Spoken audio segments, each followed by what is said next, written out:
Hello बच्चों, आप सभी का स्वागत है प्रेरणा स्कूल द्वारा संचालित ऑनलाइन एजुकेशन सिस्टम में। और मैं विश्वास कुमार आपके लिए बायोलॉजी की क्लासेस लेकर आ रहा हूँ। इसमें अपने 2 चैप्टर हो चुके हैं, तीसरा चल रहा है। ठीक है, 30 चैप्टर हमने परागण स्टार्ट किया था। परागण का पहला प्रकार स्वपरागण कंप्लीट था और उसी से आगे जो भी टॉपिक है वो आज हम स्टार्ट लेते हैं। उसमें परपरागण भी लेंगे। परपरागण किस प्रकार से होता है, क्या है, कौन सी इसमें विधियाँ पाई जाएंगी, स्वपरागण कौन सी परिस्थिति में होता है, वो आज स्टार्ट करते हैं। ओके, तो स्वपरागण से जुड़ा हुआ अगला टॉपिक है। स्वपरागण में आपको बताया था कि ये या तो द्विलिंगी पुष्प में होगा या एक ही पादप पर पाए जाने वाले दोनों एकलिंगी पुष्प में होगा। 2 प्रकार से आपको बताया था, स्वक युग्मन और सजात पुष्प परागण। ठीक है, अब ये जो स्वपरागण है ये किस परिस्थिति में पुष्प के अंदर पाया जाता है? पादप में स्वपरागण कौन सी स्थिति में पाया जाता है? पादप के पुष्प में ऐसे कौन से अनुकूलन पाए जाते हैं कि स्वपरागण होता है? कौन सी ऐसी विधियां हैं जिनकी वजह से स्वपरागण होता है? ठीक है, तो आज का अपना टॉपिक है स्वपरागण। स्वपरागण की युक्तियां या अनुकूलन।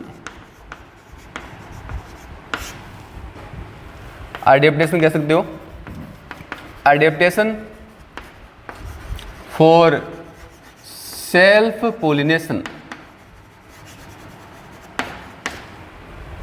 ठीक है, टॉपिक अर्थ ये है कि जो पुष्प है उसमें स्वपरागण कौन सी स्थिति में होता है, कौन से अनुकूलन है जिनकी वजह से स्वपरागण होगा। तो इसमें हम 3 विधियां या 3 अनुकूलन ऐसे हैं जिनके बारे में पढ़ेंगे जिनकी वजह से हमेशा स्वपरागण ही होगा। ठीक है, तो पहला इसमें है अपना द्विलिंगता। द्विलिंगता या इसको कहते हैं बाइसेक्सुअलिटी। बाइसेक्सुअलिटी, ठीक है।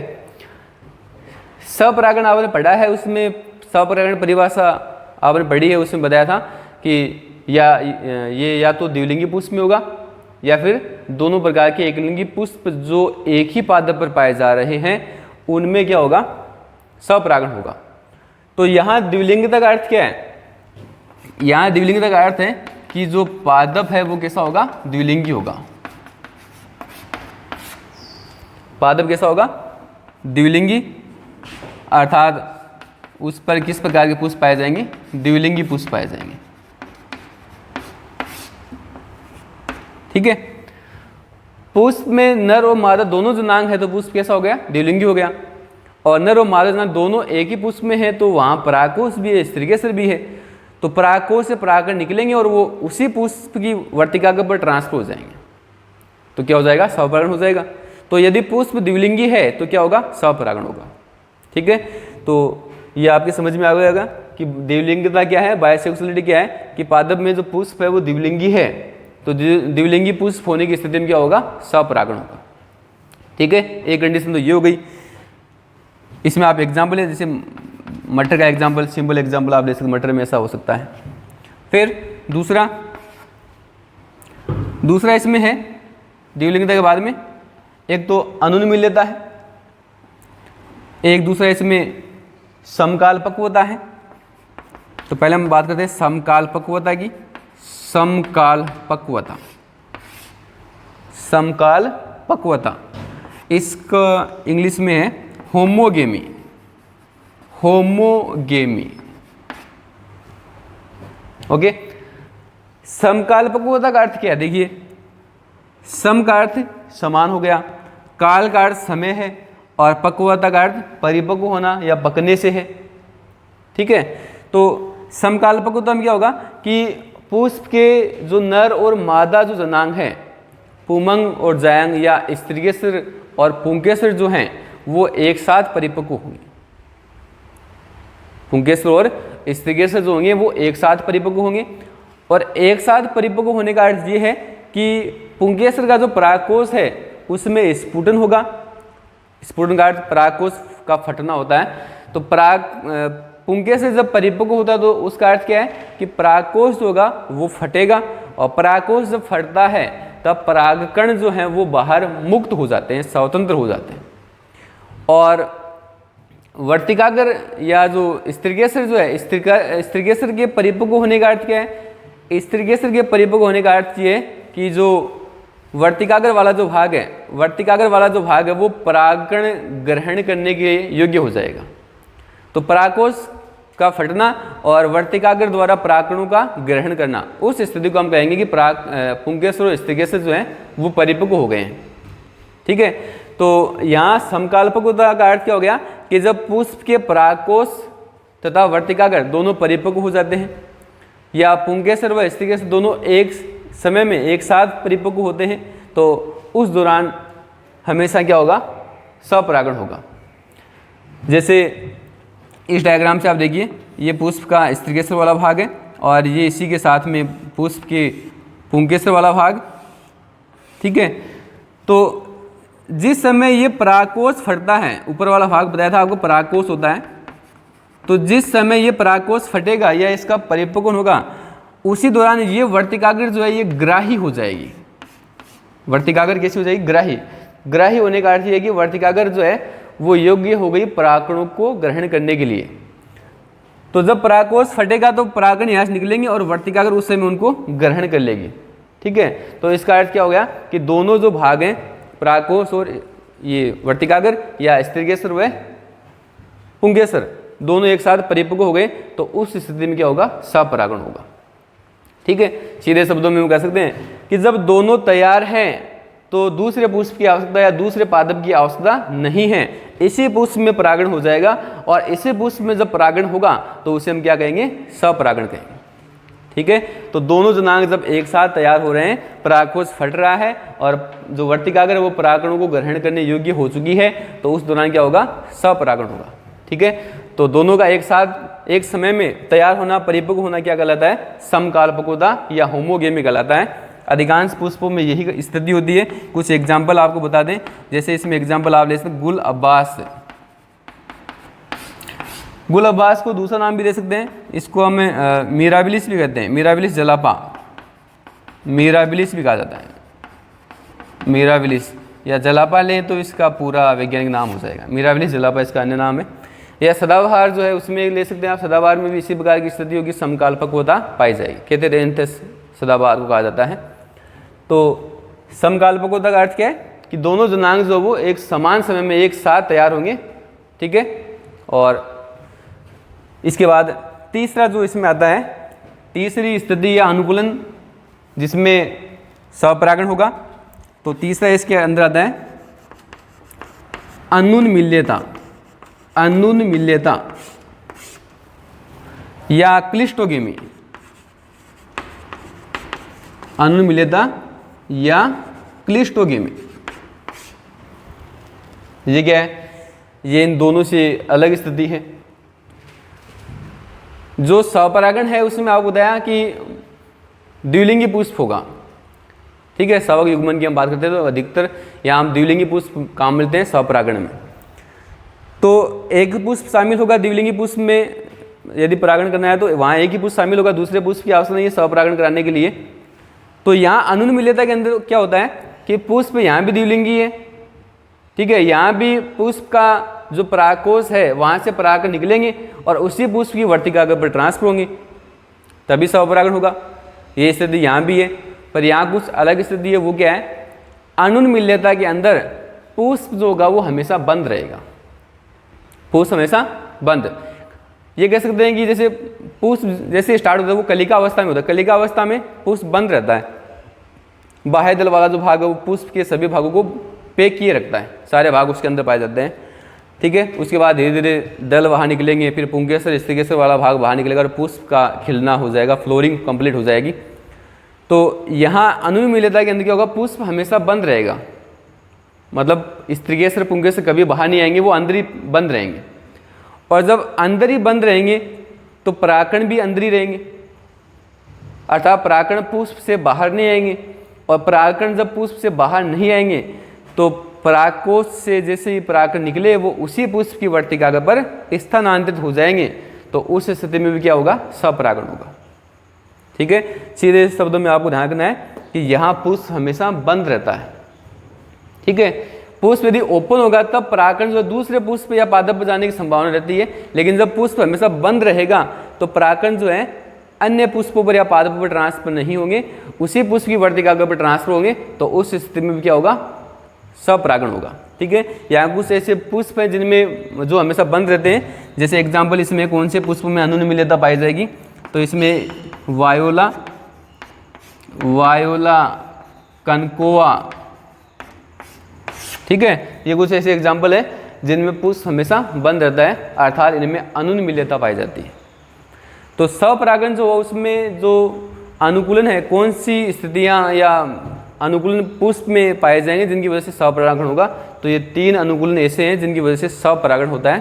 पहला, पुष्प द्विलिंगी होगा, ठीक है, और दूसरा बताया कि पुष्प के जो जननांग है, नर और मादनांग, वो एक साथ एक समय में परिपक्व होंगे, और तीसरा बताया आपको अनुनिमिलियता, जिसमें पुष्प हमेशा बंद रहेगा, कभी ओपन नहीं होगा।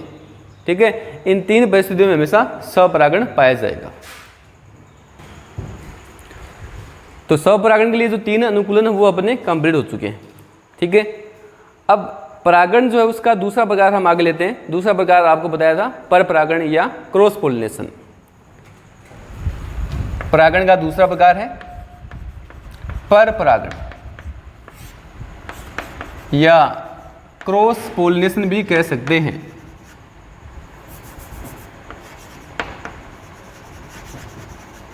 ओके,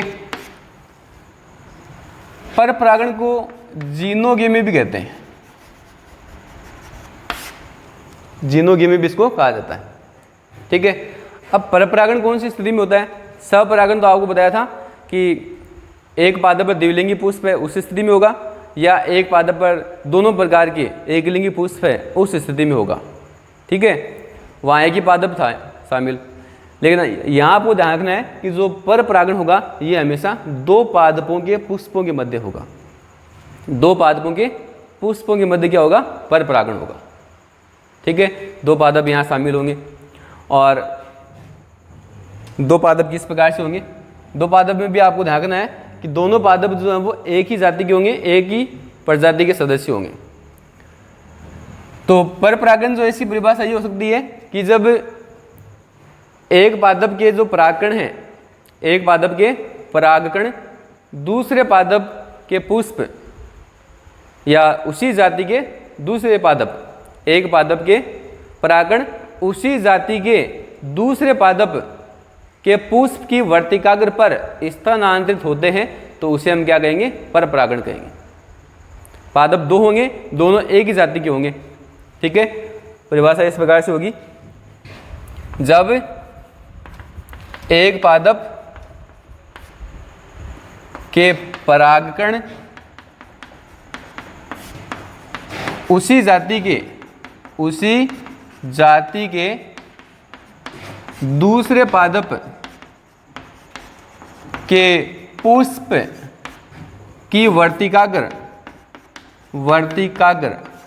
पुष्प की वर्तिकाग्र पर स्थानांतरित होते हैं, तो इसे क्या कहेंगे? परपरागण कहेंगे। जब एक पादप के परागकण उसी जाति के दूसरे पादप के पुष्प की वर्तिकाग्र पर स्थानांतरित होते हैं, तो इसे क्या कहा जाएगा? परपरागण कहा जाएगा, क्रॉस पोलिनेशन या जीनोगेमी कहा जाएगा। ठीक है, तो ध्यान रखना है यहाँ 2 पादप के पुष्प इन्वॉल्व होंगे, शामिल होंगे। किस प्रकार से होगा ये? जैसे ये एक पादप अपने पास है, ठीक है, और इसमें ये यहाँ पर पुष्प लगा हुआ है, ये पुष्प है इस पादप का। ओके, और ये यहाँ पर ये दूसरा पादप है, इस पादप में भी यहाँ पुष्प लगा हुआ है। ओके, यहाँ इस पादप से परागकण निकले, यहाँ से परागकण निकले और इस पादप के पुष्प पर आ गए। जैसे ये परागकण है, यहाँ से निकले और यहाँ दूसरे पादप के पुष्प पर इनका ट्रांसफर हो गया, तो इसे हम क्या कहेंगे? परपरागण कहेंगे। ठीक है, अब ये पादप जो है, ध्यान रखना, दोनों पादप एक ही जाति के होंगे। दोनों पादप किसे होंगे? एक ही जाति के पादप होंगे, तभी होगा परपरागण, अन्यथा नहीं होगा। अब परपरागण में 2 पादप शामिल हो गए एक ही जाति के। ठीक है, अब परागकण जो है वो यहाँ से निकले हैं और दूसरे पादप पर गए हैं, तो परागकणों का जो ट्रांसफर हुआ है इस ट्रांसफर या स्थानांतरण के लिए यहाँ किसी माध्यम की आवश्यकता होती है। किसकी आवश्यकता होगी? माध्यम की। कोई माध्यम ऐसा होगा जो यहाँ से परागकणों को इस दूसरे पादप के पुष्प पर लेके जाएगा। माध्यम किसकी बात कर रहे हैं? जैसे माध्यम यहाँ हवा या वायु हो सकती है, वायु के द्वारा परागकण यहाँ से उड़कर यहाँ आ सकते हैं, या जल के द्वारा ऐसा हो सकता है, जल में तैरते हुए परागकण दूसरे पादप पर जा सकते हैं यदि पादप जलीय है, या किसी कीट के द्वारा परागकण का ट्रांसफर हो सकता है, या किसी जंतु के द्वारा हो सकता है। जंतु में से मान लीजिए पक्षी के द्वारा हो रहा है, कोई पक्षी है, ठीक है, या मान लो चमगादड़ की हम बात, चमगादड़ के द्वारा हो रहा है, या गिलहरी के द्वारा हो रहा है, मनुष्य के द्वारा भी हो सकता है। तो कहने का अर्थ ये है कि जब परागकण एक पादप से दूसरे पादप पर ट्रांसफर होते हैं तो माध्यम की आवश्यकता होगी, और ये माध्यम वायु हो सकती है, जल हो सकता है, कीट हो सकते हैं, या पशु पक्षी या अन्य कोई जीव हो सकता है। ठीक है, अब यहाँ पर परागण जो है इसमें प्रकार तो है नहीं। पर परागण कौन सी स्थितियों में होता है, कौन सी युक्तियाँ हैं जो पर परागण को संपन्न करती हैं, कौन से ऐसे अनुकूलन हैं जिनकी वजह से पर परागण पाया जाएगा। तो स्वपरागण के समान ही यहाँ पर भी कुछ युक्तियाँ हैं, कुछ अनुकूलन हैं जिनकी वजह से हमेशा क्या होगा? पर परागण होगा। ठीक है, तो यहाँ पर परागण की हम युक्तियाँ या अनुकूलन जो हैं वो लेंगे आगे। तो पर परागण के लिए जो युक्तियाँ और अनुकूलन है वो लेते हैं। पर परागण की युक्तियाँ या अनुकूलन। ओके, या कह सकते हैं adaptation, adaptation for cross pollination.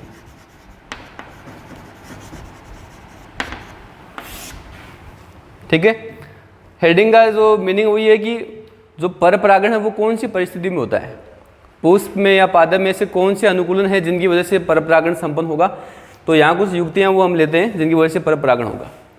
पहली युक्ति की हम बात करते हैं स्वबंध्यता।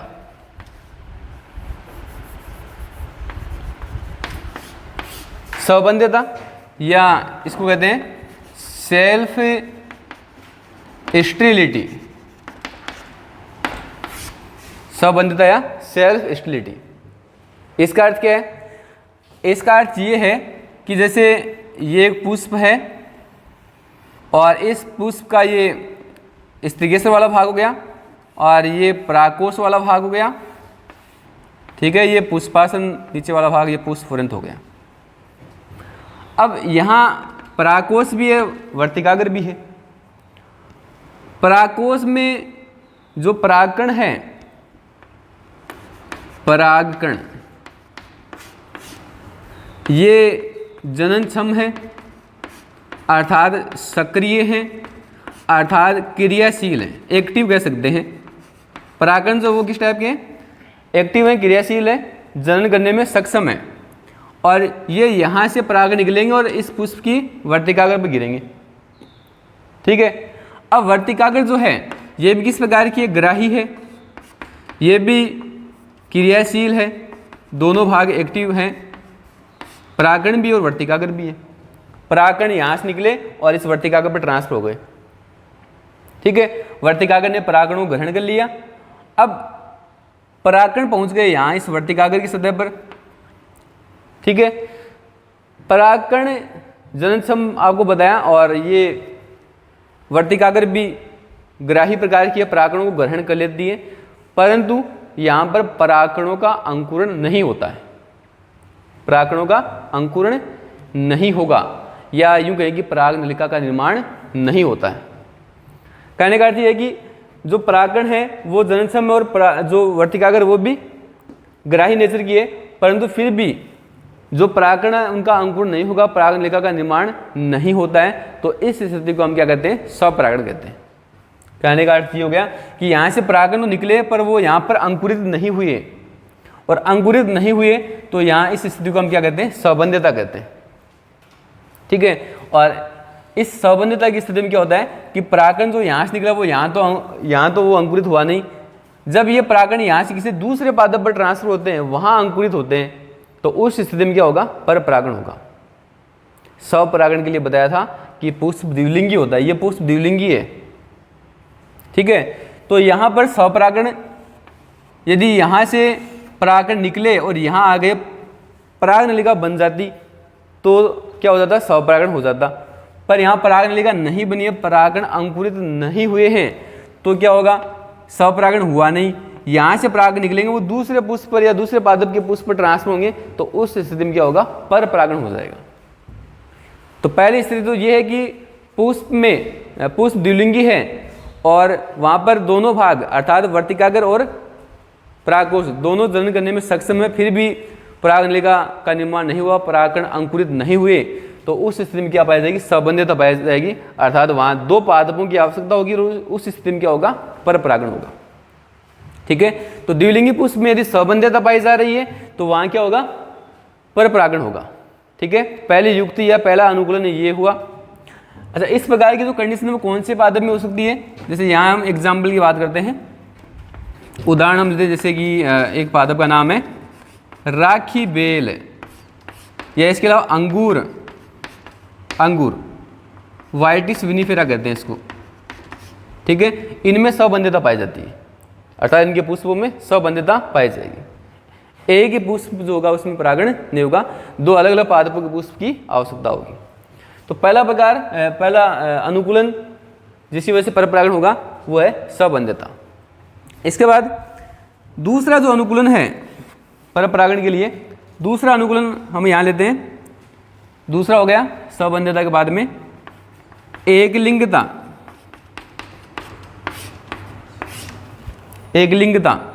या इसको हम कहते हैं यूनिसेक्सुअलिटी। एकलिंगता का अर्थ ये कि पादप किस प्रकार का, एकलिंगी है। पादप किस प्रकार का होगा, एकलिंगी पादप होगा, अर्थात एक पादप को हम नर पादप कहेंगे, दूसरे पादप को मादा पादप कहेंगे। जैसे एग्जाम्पल बताया, पपीता का एग्जाम्पल बताया आपको, पपीता में नर पुष्प एक पादप पर है और मादा पुष्प दूसरे पादप पर है, तो दो पादप शामिल हो गए, एक पादप पर परागकण बनेंगे और वो दूसरे पादप के पुष्प पर जाकर गिरेंगे, तो वहाँ दो पादप शामिल हो गए, इन्वॉल्व हो गए, तो उस स्थिति में क्या होगा, परपरागण होगा, ठीक है। तो एकलिंगिता का अर्थ क्या है कि यदि पादप एकलिंगी प्रकार का है तो उस स्थिति में हमेशा क्या होगा, परपरागण होगा, ठीक है। एग्जाम्पल इसका ले सकते हैं आप, पपाया इसका एग्जाम्पल ले सकते हैं, ठीक है। जहाँ नर और मादा पादप पाए जाएंगे उस स्थिति में परपरागण होगा, ठीक है। इसके बाद तीसरा जो अनुकूलन है, तीसरा अनुकूलन जिसकी वजह से परपरागण होगा, तीसरा अनुकूलन यहाँ पर है भिन्न काल पक्वता। इसको कहते हैं डाइकोगेमी कहते हैं। अब भिन्न काल पक्वता का अर्थ क्या है, जैसे हमने पीछे पढ़ा था स्वपरागण के लिए अनुकूलन, वहां हमने पढ़ा था समकाल पक्वता, अर्थात वहां पुंकेसर और स्त्रीकेसर एक सेम समय या समान समय में परिपक्व होते हैं, तो उस स्थिति में हमने क्या किया, वहां स्वपरागण किया। यहाँ क्या है, भिन्न काल पक्व, भिन्न का अर्थ हो गया अलग अलग समय में, काल का अर्थ समय, पक्वता का अर्थ परिपक्वन या पकना। तो जो नर और मादा जनांग है अर्थात पुंकेसर और स्त्रीकेसर जो हैं वो अलग अलग समय में परिपक्व होते हैं। जैसे ये बताया मैंने आपको, जैसे ये पुष्प है और ये द्विलिंगी है। अब इस द्विलिंगी पुष्प में परागकोश जो होगा वो मान लो वर्तिकाग्र से पहले या बाद में परिपक्व हो रहा है। पहले वर्तिकाग्र परिपक्व हो गई, उस समय परागकोश परिपक्व नहीं हुआ, या पहले परागकोश परिपक्व हो गया, उस समय वर्तिकाग्र परिपक्व नहीं हुई। तो जब दोनों जनांग नर और मादा जनांग या पुंकेसर और स्त्रीकेसर या वर्तिकाग्र और परागकोश अलग अलग समय में परिपक्व होते हैं तो उस दौरान भिन्न काल पक्वता होगी, अर्थात परपरागण होगा। पुष्प द्विलिंगी होते हुए भी वहाँ स्वपरागण नहीं होगा, क्या होगा, परपरागण। यहाँ भिन्न काल पक्वता में दो स्थितियाँ हो सकती है, या तो पहले पुंकेसर परिपक्व होगा तो वहाँ स्त्रीकेसर परिपक्व नहीं होगा, दूसरी स्थिति पहले स्त्रीकेसर परिपक्व हो जाएगा उस दौरान जो पुंकेसर है वो बाद में परिपक्व होगा। तो यहाँ भिन्न कालपक्वता भी हम कह सकते हैं कि 2 प्रकार से पाई जाएगी। जो भिन्न कालपक्वता है 2 प्रकार से पाई जा सकती है। 2 प्रकार में पहला प्रकार हम बात करते हैं पुंपूर्वता। पुंपूर्वता इसको कहते हैं प्रोटेंड्री, प्रोटेंड्री। और दूसरा है स्त्री पूर्वता,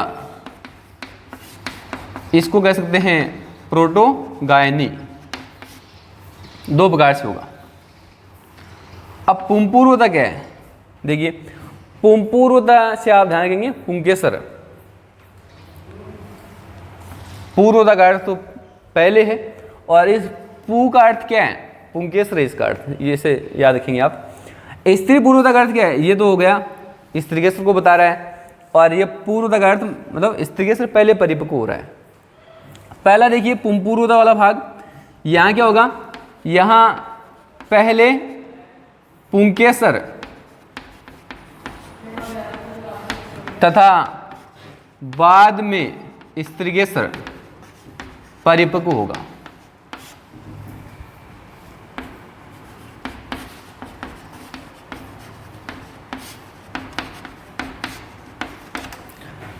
पुंपूर्वता किसे कहते हैं? कि जब पुष्प में पुंकेसर पहले तथा स्त्रीकेसर बाद में परिपक्व होता है तो उस स्थिति को हम क्या कहते हैं? पुंपूर्वता कहते हैं।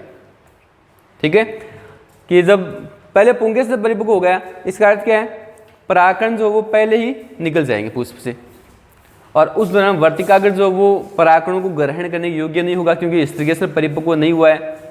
तो पुष्प द्विलिंगी होते हुए भी वहाँ पर परागकणों को ग्रहण नहीं करेगा, तो स्वपरागण नहीं होगा। उस स्थिति में क्या होगा? पर परागण होगा। ठीक है, ध्यान रखना पुंपूर्वता का अर्थ पुंकेसर पहले स्त्रीकेसर बाद में परिपक्व होगा। यहाँ कुछ एग्जाम्पल है जिनमें पुंपूर्वता या प्रोटेंट्री कंडीशन पाई जाएगी। जैसे बात करते हैं कपास, कपास में इस प्रकार से पाया जाएगा। इसके अलावा गुड़हल, गुड़हल में इस प्रकार की स्थिति होगी, चाइना रोज जिसको हम कहते हैं। और इसके अलावा सूरजमुखी, सनफ्लावर, उसमें प्रोटेंट्री कंडीशन पाई जाएगी। पुंकेसर पहले परिपक्व होंगे और स्त्रीकेसर बाद में परिपक्व होंगे। ठीक है, दूसरा प्रकार भिन्न कालपक्वता का, दूसरी कंडीशन स्त्री पूर्वता है। इसमें पहले कौन परिपक्व हो रहा है? पहले स्त्रीकेसर तथा बाद में कौन परिपक्व होगा? बाद में पुंकेसर परिपक्व होता है।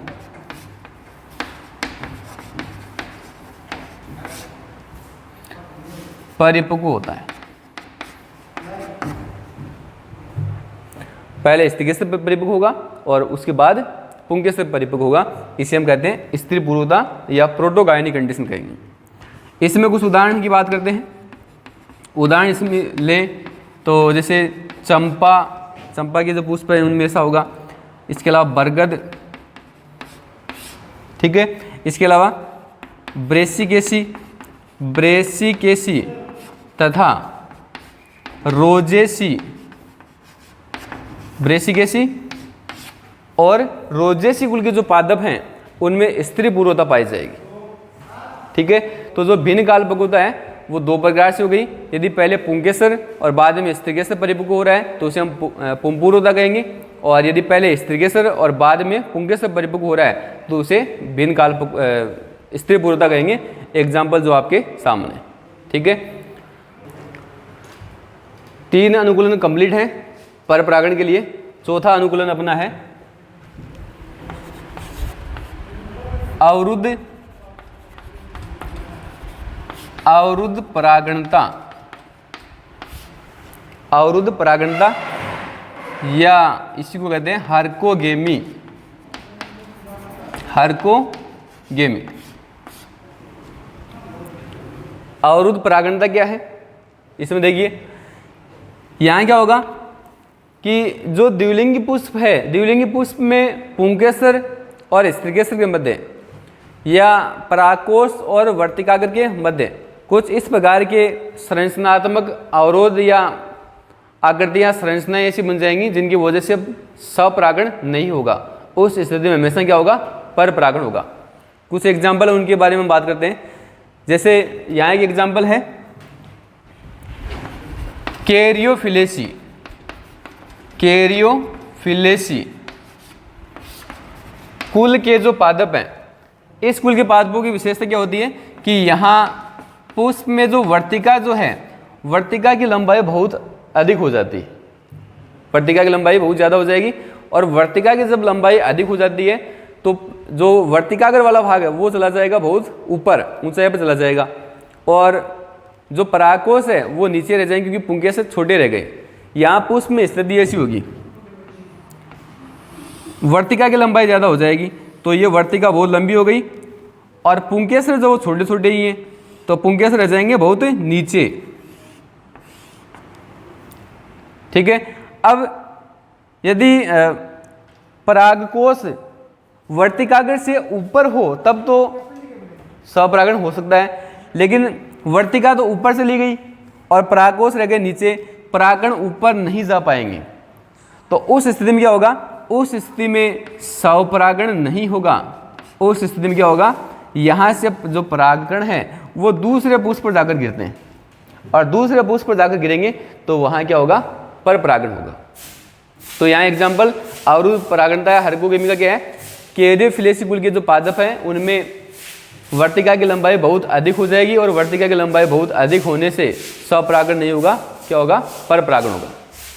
इसके अलावा एक एग्जाम्पल और भी है इसी में। एक एग्जाम्पल हम बात करते हैं, एक पादप है ग्लोरियोसा।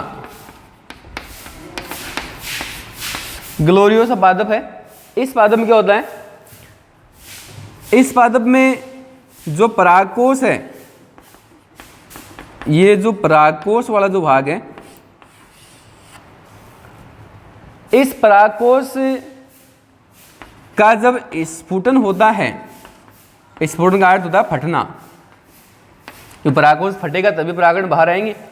तो परागकोश का जब स्फुटन होगा तो परागकण जो है इसी पुष्प के वर्तिकाग्र पर नहीं गिरेंगे।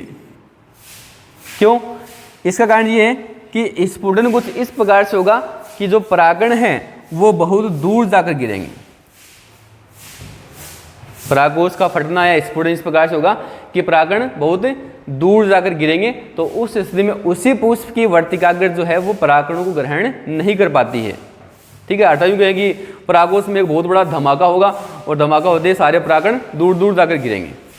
उसी पादप की वर्तिकाग्र उन परागकणों को ग्रहण नहीं कर पाएगी, और उस स्थिति में स्वपरागण नहीं होगा, क्या होगा, पर परागण होगा। ठीक है। और ये दो एग्जाम्पल इसमें हो गए। अवरुद्ध परागणता कहाँ पाई जा रही है, एक तो कैरियोफिलेसी कुल के पादपों में और एक ग्लोरियोसा के अंदर पाई जाएगी। ठीक है।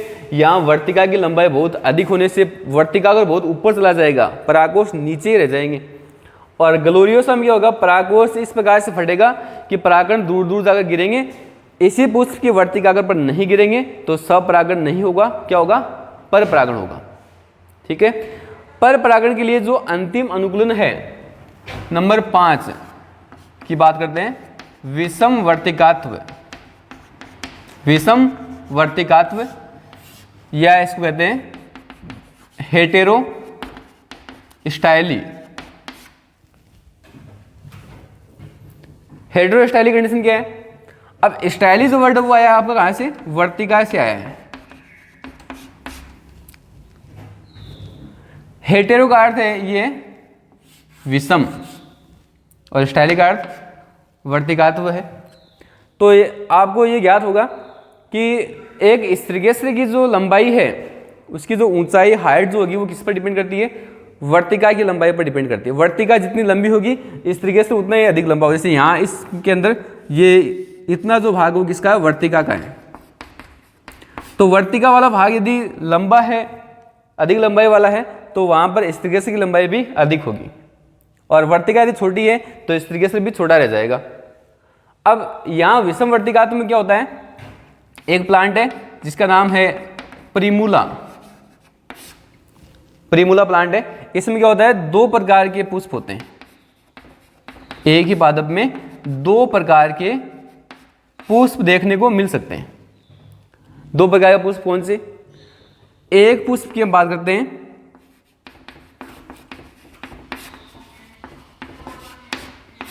एक पुष्प जो होगा उसमें वर्तिका बड़ी होगी और पुंकेसर जो है वो छोटा होगा। ठीक है, वर्तिका बड़ी है, ये वर्तिका बड़ी होगी तो कह सकते हैं स्त्रीकेसर वाला भाग बड़ा होगा और पुंकेसर वाला भाग कैसा रह जाएगा, छोटा।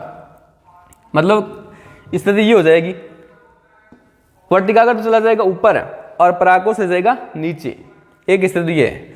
दूसरा पुष्प जो है इस प्रकार का बनेगा, इसका विपरीत होगा। इसका विपरीत क्या है, वर्तिका हो जाएगी छोटी, वर्तिका छोटी है तो स्त्रीकेसर छोटा होगा और स्त्रीकेसर छोटा है तो यहाँ स्थिति विपरीत है, यहाँ पुंकेसर बड़ा हो जाएगा।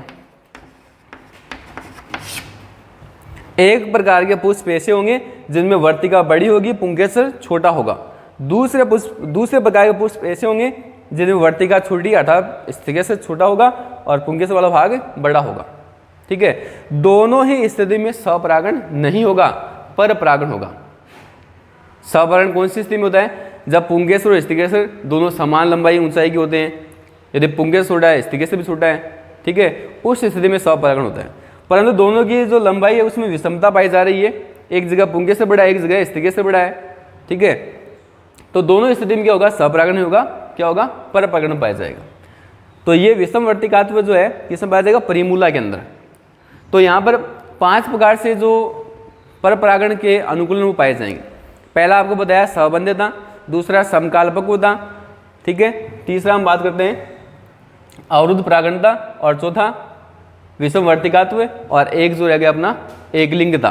ठीक है, इन 5 की वजह से पुष्प होगा उसमें स्वपरागण होकर हमेशा क्या होगा, परपरागण होगा। तो यहाँ तक जो अपने स्वपरागण और परपरागण वो कंप्लीट हो चुके हैं। कौन सी स्थिति में स्वपरागण पाया जाएगा, कौन सी में परपरागण पाया जाएगा, ये भी कंप्लीट हो चुका है। ठीक है, आज की जो अपनी क्लास है वो यही खत्म करते हैं और नेक्स्ट जो वीडियो होगा वो नेक्स्ट क्लास में स्टार्ट करेंगे।